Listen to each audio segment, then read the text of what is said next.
안녕하세요. 인생의 쓴맛을 맛본 경험 해보셨을까요? 저는 진짜 참 쓴맛을 경험한 사람입니다. 그리고 다시는 겪고 싶지 않을 정도로 호되게 당해 인간관계에 대한 두려움까지 가지게 된 사람이고요. 하지만 조금씩 극복을 하고 있습니다. 게다가 지금은 오히려 제가 겪은 후의 삶이 더 승승장구해져서 잘 살아가고 있어요. 그래서 오히려 다행이라는 생각도 하고 있습니다. 분명 저는 남들이 보기에도 열받고 분노가 일어나는 경험을 했고 지금부터 한번 그 사연을 풀어보려고 합니다. 저는 대학을 나와 기술을 배워서 우리나라에서 가장 알아주는 S전자 1차 협력업체에 입사를 하게 되었어요. 비록 S전자는 아니었지만 나름대로 직원도 많고 1차 협력업체 중에서도 꽤 알아주는 중소기업이었습니다. 물론 연봉도 꽤 괜찮았고요. 처음에 들어갈 때는 꽤나 고생을 많이 했어요. 당연했죠. 회사에 적응도 해야 되고 기술도 빨리 익혀야 됐으니까요. 그렇게 몇 년을 경력을 쌓다가 같은 회사 다니는 여직원과 사랑을 하게 되어 결혼까지 하게 되었습니다. 그때까지만 해도 아내는 참으로 순수하고 내성적이면서도 누가 봐도 정말 착하다라는 생각이 들 정도로 매력적인 여자였습니다. 그래서 1년여의 구애 끝에 결혼을 할 수 있었죠. 결혼 후에 저희는 2년간 알콩달콩 신혼을 즐겼습니다. 집사람은 저와 결혼 후에 일을 그만두었어요. 사실 아내도 회사에서 일을 3년 정도 했지만 본인은 적성에 맞지 않다며 퇴사를 항상 고민을 하고 있었거든요. 그래서 당분간은 저 혼자 벌어도 충분하니 일 좀 쉬다가 적성에 맞는 일자리를 알아보라고 했습니다. 이후 늘 지친 몸을 이끌고 집으로 들어가면 따뜻한 밥을 차리고 기다려주는 아내 덕분에 일할 맛이 났어요. 그래서 더더욱 우리의 신혼은 자주 싸우기는 했어도 나름 행복했고요. 그렇게 나름의 신혼에 잘 적응하며 즐기고 있던 와중에 우리 부부는 장기간 떨어지게 되는 상황이 발생하고 말았어요. 갑작스럽게 우리 회사 상무님이 저를 호출을 했거든요. 승주씨. 이번에 좀 좋은 자리가 나서 말이야. 승주씨, 승진 욕심 좀 있나? 네, 물론이죠. 빨리 승진해서 회사에서도 인정받고 싶고 앞으로 아기도 낳아서 행복하게 사는 게 저의 제일 큰 목표입니다. 그치. 안 그래도 내가 주변에 후배들 눈여겨보면서 괜찮은 인재를 찾고 있었거든. 이번에 좀 장기 출장권이 하나 생겼어.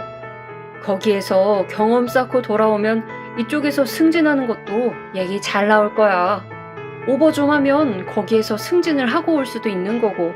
그건 승주 씨 하기에 달렸겠지만.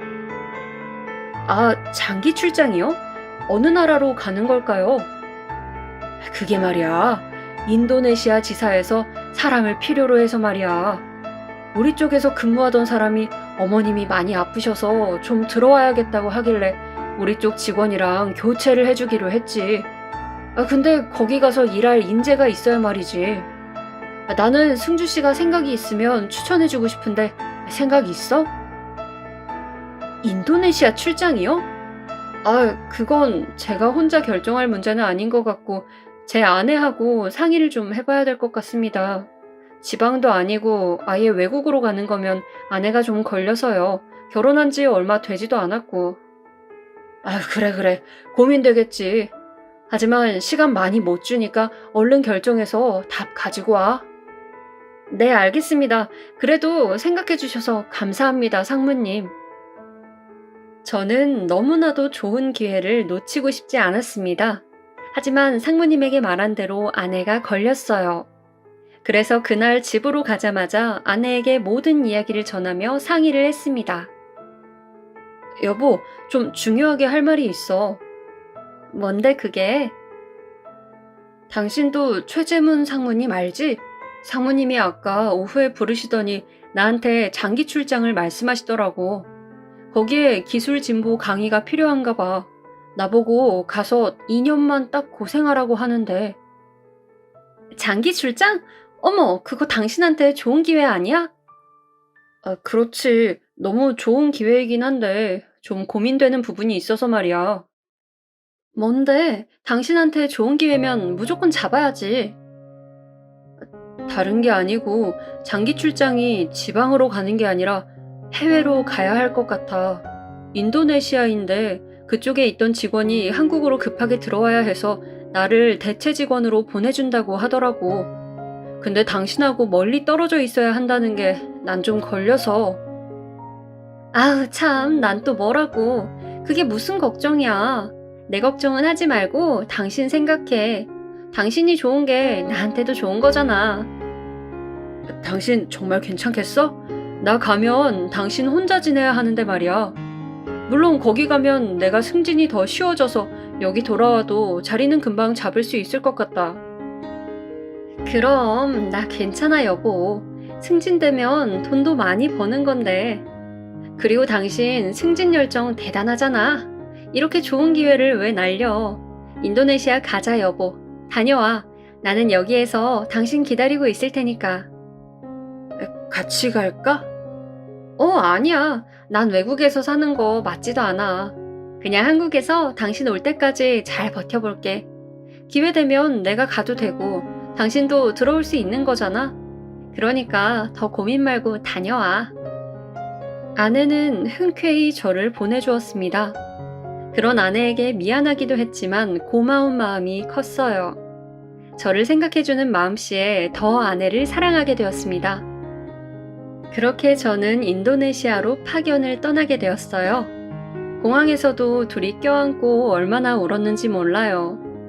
3년 동안 결혼 생활하면서 한 번도 떨어진 적이 없었기 때문에 무슨 이산가족 상봉이라도 하는 것처럼 발길이 떨어지지 않더라고요.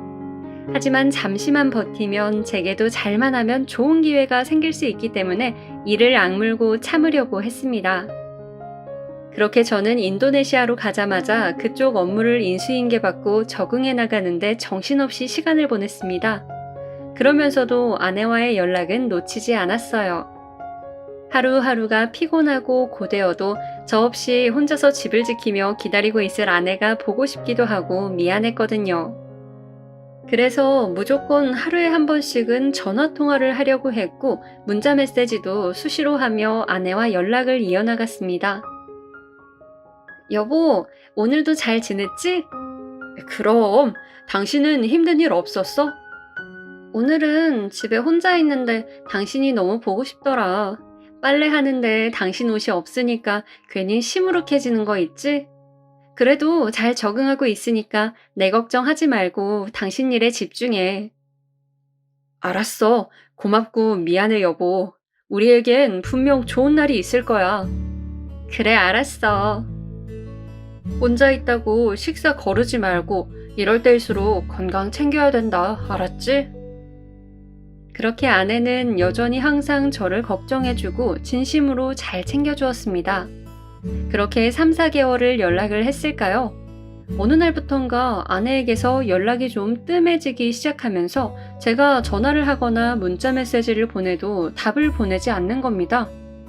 저는 처음에는 바쁜가 보다 싶었지만 이게 일주일이 넘어가니까 미친 듯이 걱정이 되기 시작하더라고요. 그래서 장모님에게까지 연락을 했죠. 하지만 장모님에게 들려온 소리는 너무나도 허무한 소리였어요. 장모님, 잘 지내시죠? 집사람이 연락이 안 돼서요. 혹시 저희 집사람이랑 연락해 보셨나요? 어머, 연락이 안 된다고? 왜 그럴까? 어제도 집에 와서 자고 오늘 아침에 들어갔어. 네? 아니, 일주일이 넘게 연락이 안 되어서요. 그래? 이상하네. 핸드폰이 고장난 것 같지도 않았는데 다시 연락해봐. 아휴, 우리 사위 해외에서 힘들 텐데 부인까지 걱정하느라 애가 닳겠어. 나도 연락해 볼 테니까 걱정하지 말고 아무 탈 없이 잘 지내고 있으니까. 네, 장모님 감사합니다.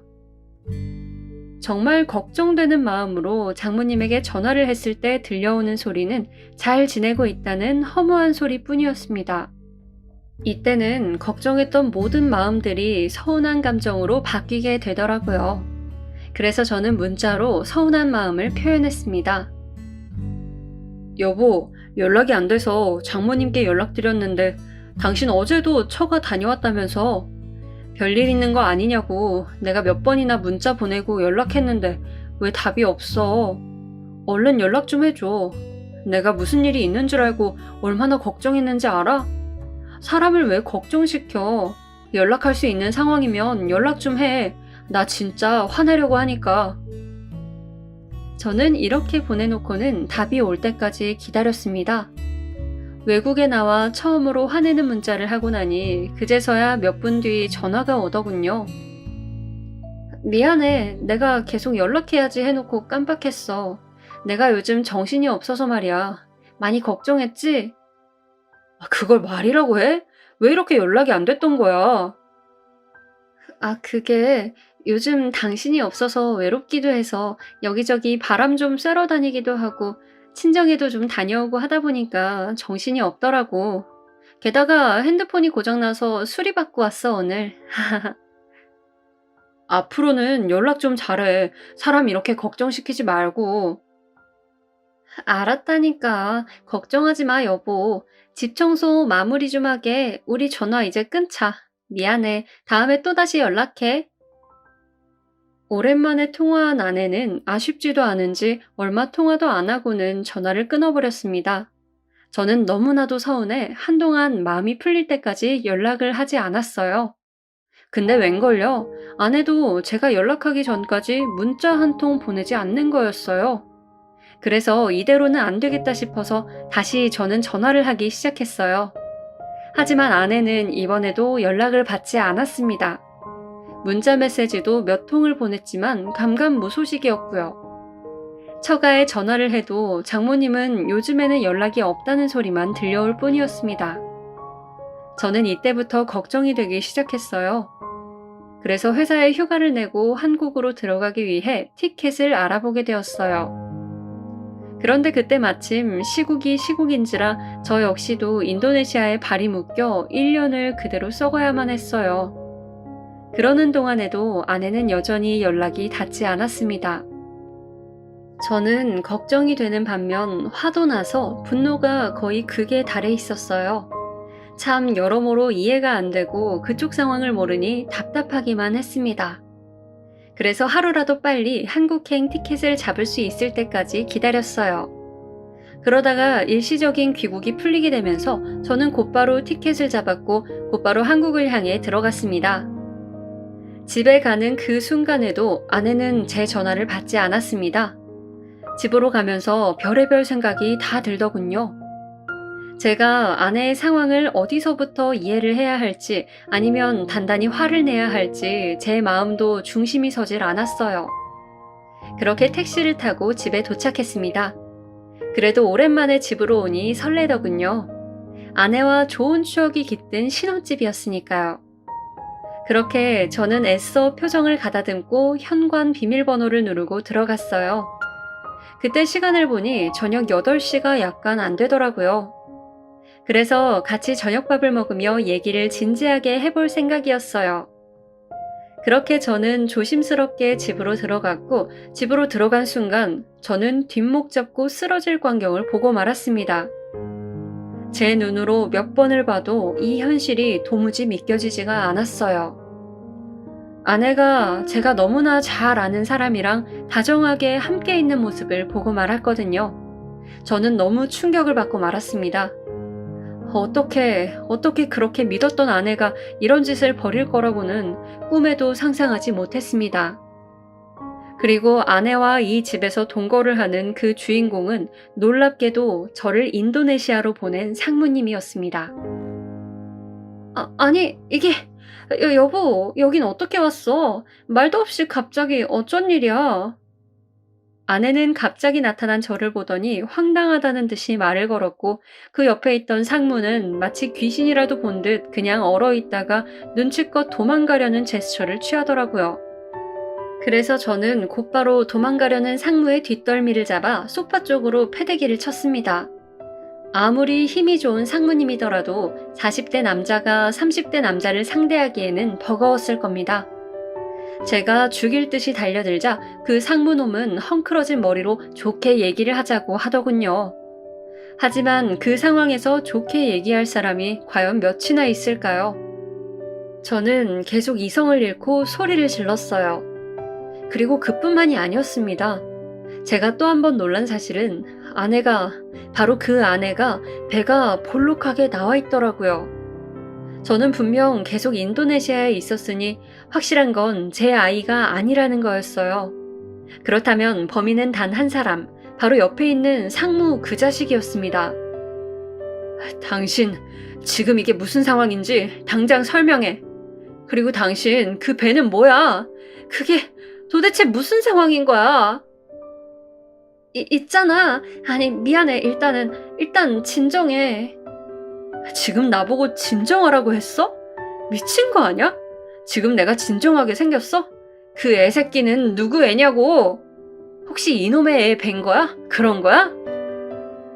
이 상황에 그대로 껴있던 상무는 제가 아내에게 화를 내고 있는 틈을 타서 곧바로 집에서 도망가 버렸습니다.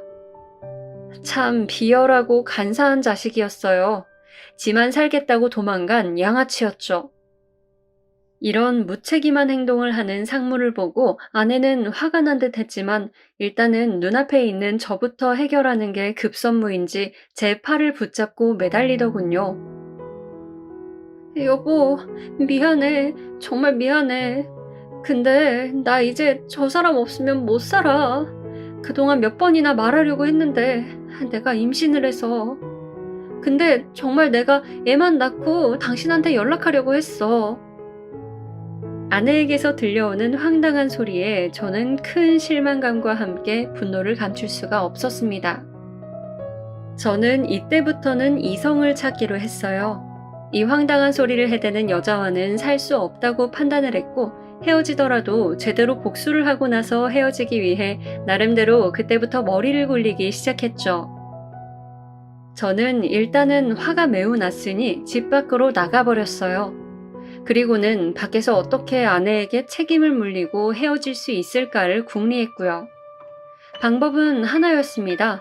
아내가 바람 피웠다는 사실을 전부 다 증거로 잡아낼 수밖에 없었어요. 요즘 우리나라에도 바람피는 사람들이 많기 때문에 인터넷 카페 같은 데 들어가 보니 바람핀 아내라고 검색만 해도 어떻게 대처해야 하는지, 어떻게 해야 재산 분할과 위자료를 받을 수 있는지, 그리고 어떻게 해야 증거를 확실히 잡을 수 있는지 자세히 나와 있는 곳이 많더라고요. 그래서 저는 밤새 그런 글을 찾아보다가 그 다음날부터 실행에 옮기기로 했습니다. 먼저 저는 용산 전자상가로 가서 초소형 녹음기를 하나 샀어요.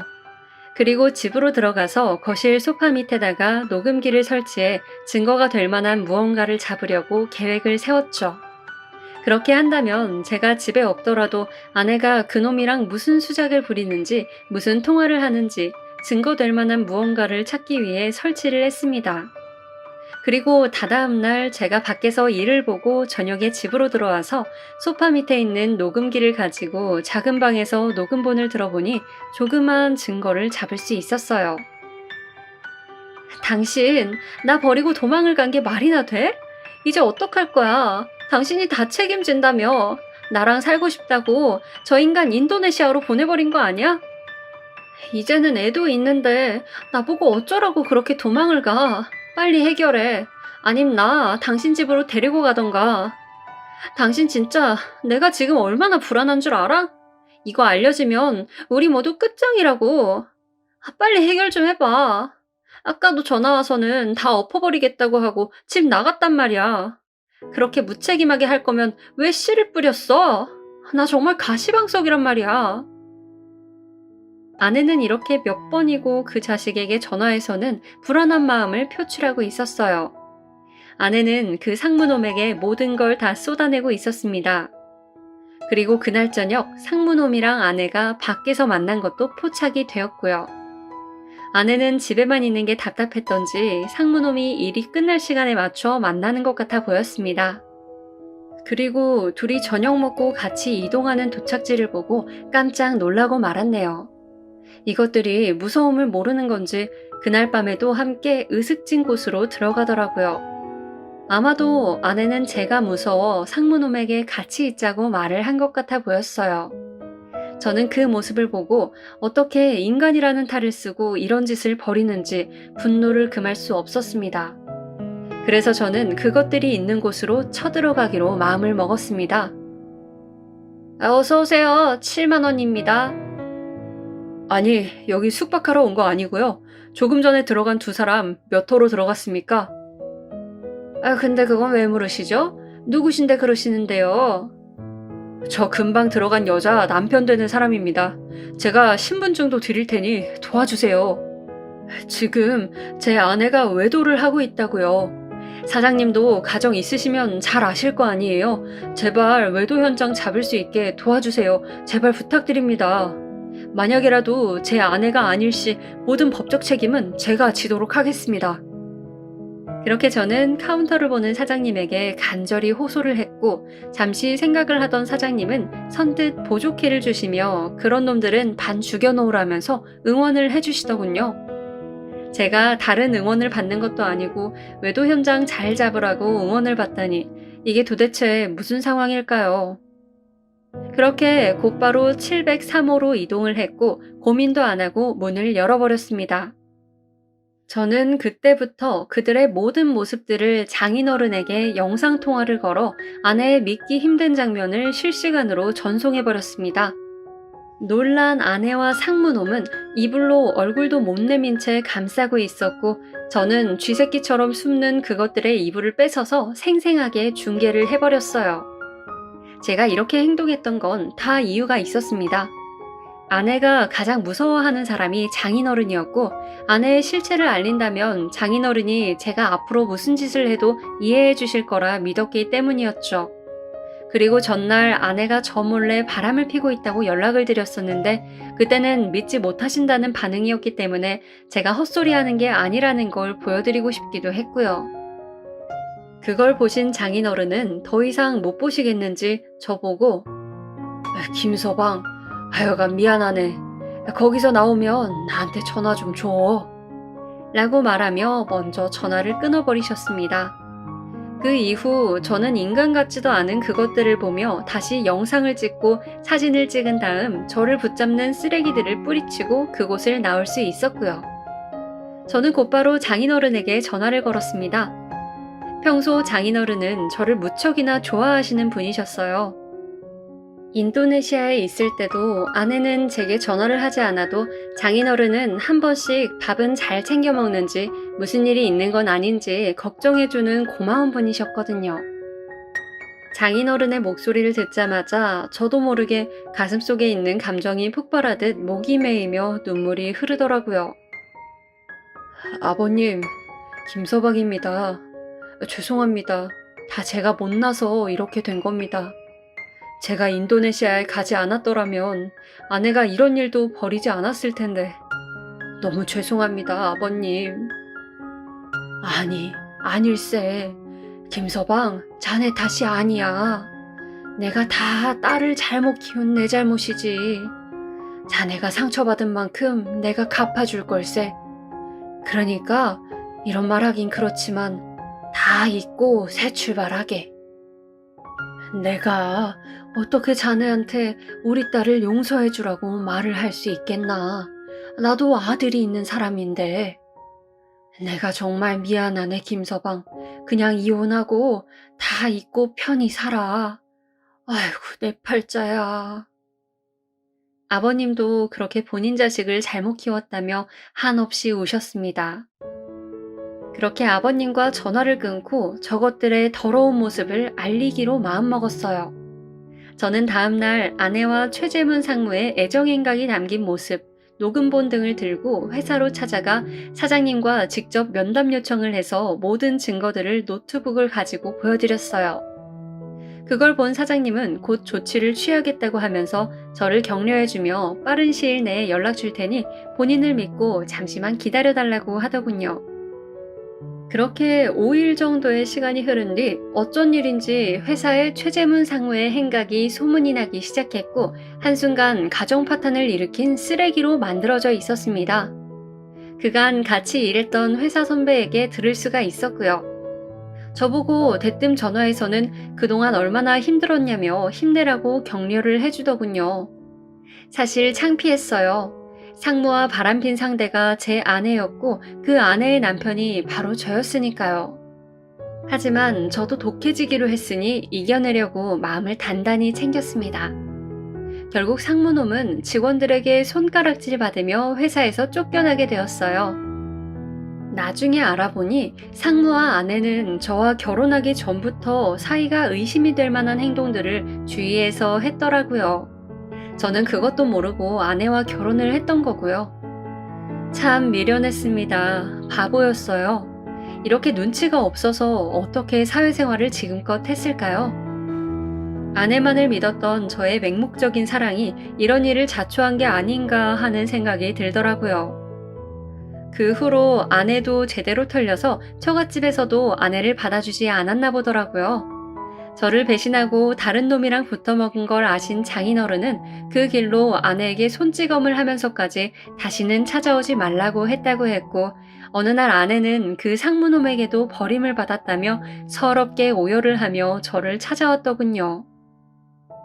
미안해. 내가 다 잘못했어. 나 좀 받아줘, 승주씨. 나도 그 최상무놈한테 당했어.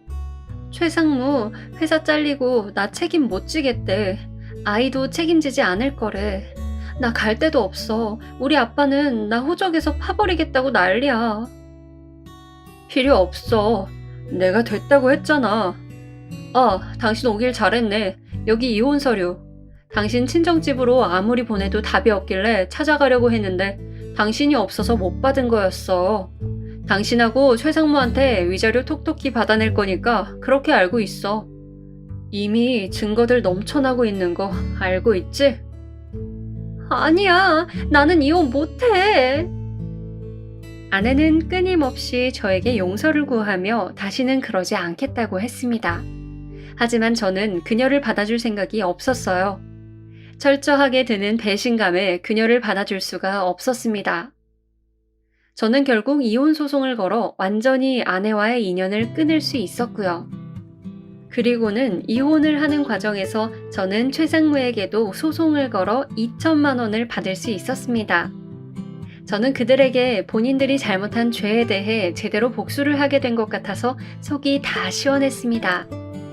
그리고 한 달 정도 있다가 장인어른과 장모님이 눈에 밟혀 정중하게 마지막으로 인사를 드려야 될 것 같아서 찾아갔죠. 장모님, 장인어른, 죄송합니다. 좋은 모습만 보여드리려고 했는데 이런 모습 보여드려서 너무나 죄송합니다. 그래서 마지막으로 인사드리러 왔어요. 그래, 자네 마음 내가 다 이해하네. 나도 그런 건 딸로 인정할 수가 없는데 자네 마음은 오죽하겠는가? 다 잊어. 자네 나이도 젊어서 언제든 다시 시작할 수 있네. 지금부터 우리도 다 잊고 다시는 찾아오지 말고 미련 갖지도 말고. 그리고 이거 받아. 자네 온다고 해서 준비해놨어. 내가 없이 살아서 얼마 안 되는 돈이지만 우리 마음이라고 생각하고 받아주게. 우리는 항상 자네를 위해 기도할 거야. 무슨 말인 줄 알겠지?